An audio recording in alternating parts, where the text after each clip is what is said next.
Hello, family, and welcome back to Prophetic Diary. My name is Tiny. If you're not already subscribed to this channel, go ahead and do so by clicking on the subscribe button. We would love to have you here as part of this beautiful, growing family. We are so blessed here at Prophetic Diary, and we're just forever grateful for all the Lord has done and plans to do for us here. So go ahead and join us. The Lord gave me a word today in a very familiar passage, especially here on YouTube when we talk about prodigals and kingdom marriage. But the Lord took me back to Luke 15 and 17, and it is about the lost son, right? The prodigal son. But there was something that really stood out to me tonight that the Lord wanted me to share. And we know the story. And for all of you who do not know the parable of the lost son, there was a son who decided to run off with his father's inheritance that his father had gave him. Not long after, his father gave it to him. He set out in a distant country, and he squandered all of his money and all of his living. And it says in the word, when he came to his senses, he said, "How many of my father's hired servants have food to spare? And here I am starving to death. I will set out and go back to my father's house and say to him, Father, I have sinned against heaven and against you.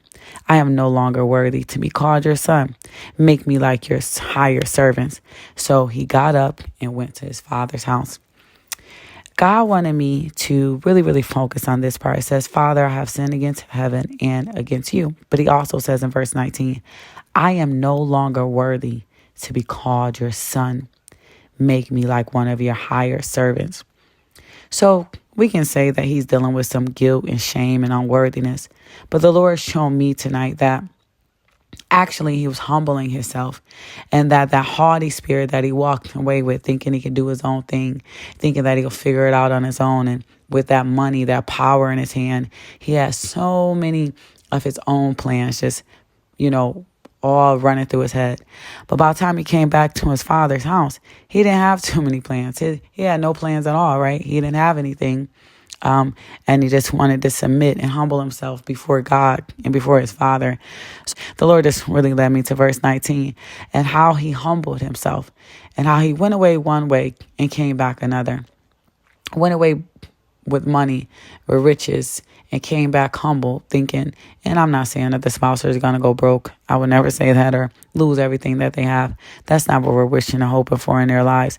But we do want them to be broken in the spirit. We do want them to be humbled and pressed.